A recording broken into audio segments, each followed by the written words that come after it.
Topical issues, the names of Deputies Terence Flanagan, Deputy Lucinda Creighton. The issues of the shortage of respite care beds. Deputy Flanagan, in your sharing time. Thank you, Cathaoirleach, and I thank the Minister for his presence here this afternoon in relation to this very important issue of respite care and the lack of respite care. I raised this issue on behalf of carers throughout Dublin and other parts of the country. They're currently having difficulty gaining access for their loved ones to respite care beds. The HSC have advised that the North Dublin city area has not had a respite bed available for persons under the age of 65 years of age since the start of January 2015. As a result of this bed shortage, carers are not getting the 1 or 2 weeks break that they need, and as you know, Minister, they provide an invaluable service not only to their loved ones but also for the state, as they're doing the work that saves the state billions of euro each year. Many family carers provide full-time care, which can be up to 24 hours a day, 7 days a week, and where their loved one is dependent on them. But unfortunately, they have no legal entitlements for days off or any type of break from this very demanding job. Respite care is absolutely essential for these carers and for the thousands of people around the country who provide temporary care and relief from those who provide caring duties. Respite care also helps to reduce the pressure on other areas of the health service, such as acute hospitals, and this is having an effect on, particularly in Beaumont Hospital in my own constituency, as I know the Minister is aware of. And obviously primary care centres need to be rolled out as well to deal with the overcrowding within hospitals. So really, I suppose, to ask the Minister, what is he doing about the unacceptable waiting lists that currently exist for carers waiting to have a loved one get some respite at the moment? Can the Minister comment on the shortage of beds? Thank you. And what action he's taking to actually increase supply, and also to comment on the average waiting time as well for those waiting for care? Thank you, Deputy Creighton. Thanks very much, Cathaoirleach, and thanks, Minister, for taking the topical issue. I suppose, like Deputy Flanagan, I've encountered a huge amount of distress amongst carers, not just in my own constituency, but generally around the greater South Dublin area.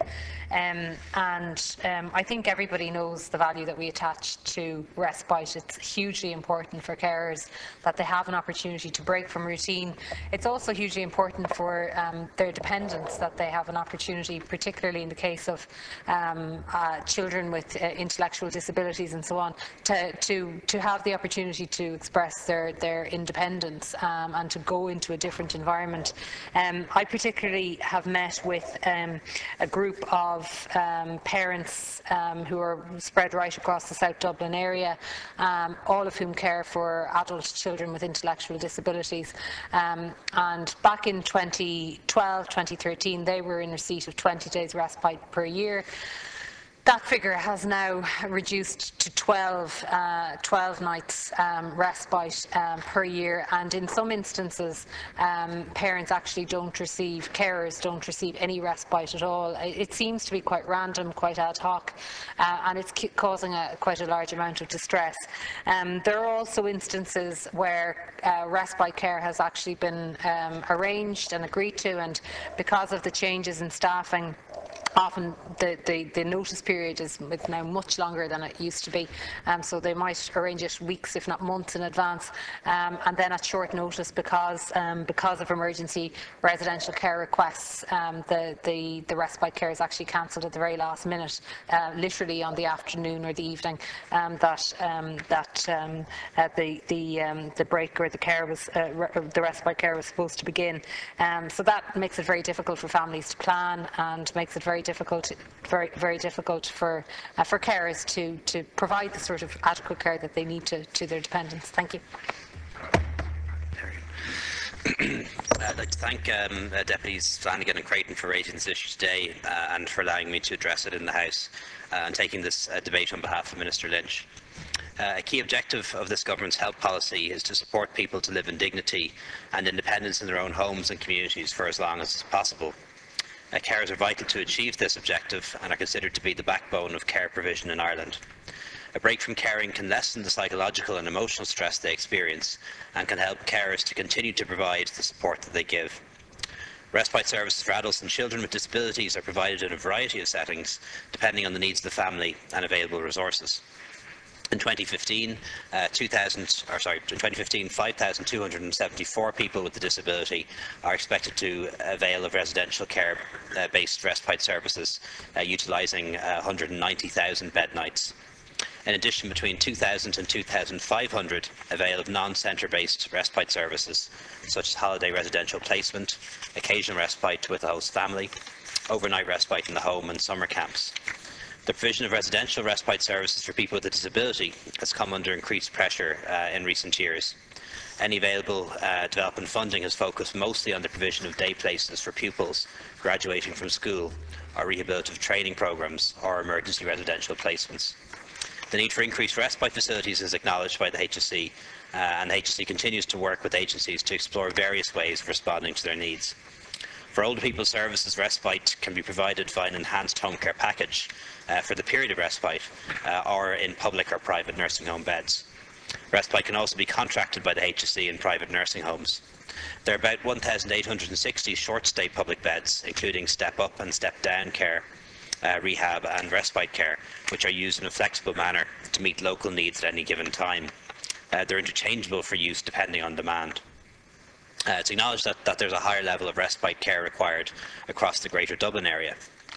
8 million of the additional 25 million allocated in 2015 will provide 115 additional transitional care beds for discharges from acute hospitals, including the opening of Mount Carmel later in the year. 5 million has been allocated for the provision of additional home care packages targeted on a needs basis to individuals who are discharged from Dublin hospitals.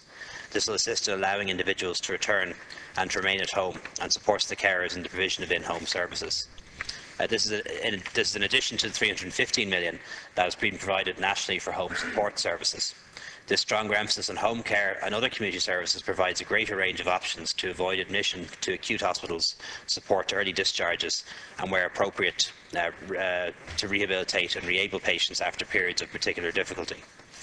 The funding that is available for services must be balanced across all of the various service areas in a way that achieves the best possible outcomes for the greatest number of service users and prioritise the area of greatest need as far as is possible. The demand for services has increased in recent years, and we need to ensure that home care supports are easily accessible as possible, so that many older people as possible can be supported at home. The shortage of respite care was one of the issues raised by the carers representatives at the annual Carers Forum, which is hosted by the Department of Social Protection on Tuesday. And I want to assure deputies that my department and the HSE will follow up on this issue. Thank the Minister there for your response, and I know you have a huge volume of work on your desk, and just ask you if you can prioritise this issue, because carers are being taken for granted here, and when you consider what's involved, they really do need their breaks. Like, they really are necessary in order for them to be able to continue to look after loved ones. But this issue, Minister, has been raised by many constituents, but particularly by service users of Prosper, Fingal and St Michael's House.